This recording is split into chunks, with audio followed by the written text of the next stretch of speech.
Hey everybody, Mr. Kindel here to read you a story today called Who Cares? Who cares? Walking around the streets and parks of most towns, you might notice that many dogs look a lot like their owners. Perhaps it's the other way around. Do all the owners look like their dogs?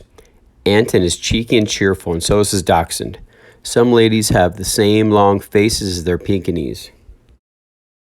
Ariel's poodle strides smoothly through the world, just like she does. Oscar is fast and skinny as his greyhound. The mysterious guy next door has the same hairdo as his pulley. People might think otherwise, but the neighbor's pit bull terrier is as mild-mannered as Mr. Lucy, who has trained his dog really well. But Lenora's dog didn't look anything like her, not one eensy-weensy bit. Lenora named her dog after her favorite opera, Fidelio. When she played the opera on her old gramophone, Fidelio sang along and Lenora danced. The neighbors angrily banged broomsticks against the ceiling and shouted, "Make that dog stop howling." What do neighbors know about good music?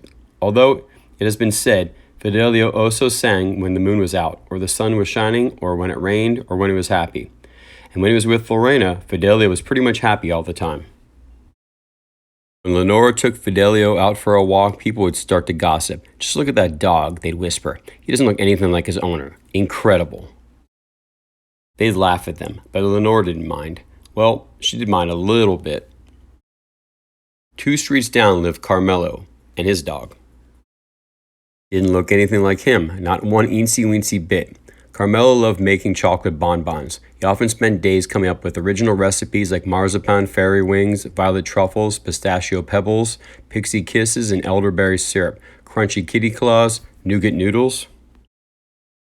Carmelo's dog was called Pistachio because pistachio pebbles were her favorite, but she really liked all of his chocolate treats.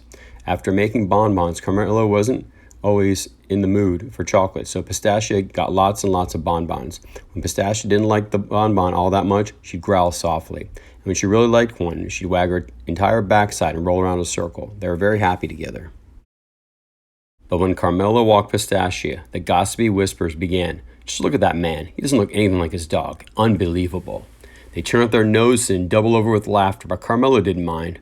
Well, he did mind a little bit. And then one day it happened. Lenora's gramophone needle broke while she was playing her favorite record. She decided to walk Fidelio earlier than usual and buy a needle along the way. So she left her house at 8 o'clock, not at 10 like she normally did. If Lenora's gramophone needle hadn't broken, they might have never met. Lenora and Fidelio and Carmelo and Pistachio. Lenora looked at Pistachio. Carmelo looked at Fidelio. There was nothing to say. It was crystal clear. They exchanged leashes and went home. Lenora with Pistachio, Carmelo with Fidelio.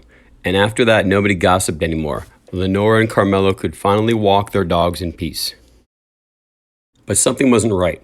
Everyone was the way it was supposed to be, and yet Lenora felt a particular sadness that she could not explain.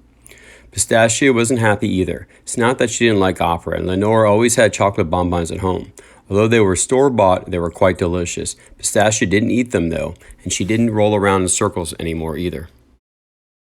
Carmelo and Fidelio also felt out of sorts. It's not that Fidelio didn't like chocolate bonbons. All dogs like bonbons, and Carmelo even had a little radio. Of course, it didn't play Fidelio's favorite opera, but some other beautiful music.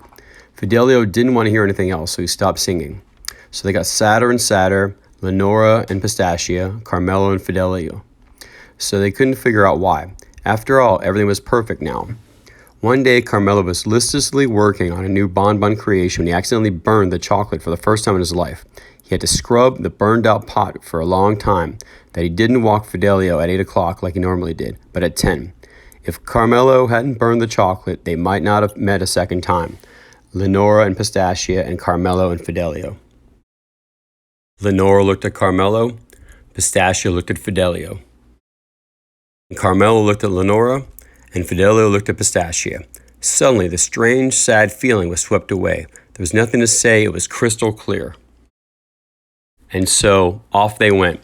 Lenora and Carmelo, Fidelio and Lenora, Carmelo and Pistachio, Pistachio and Fidelio, Carmelo and Fidelio, Lenora and Pistachio.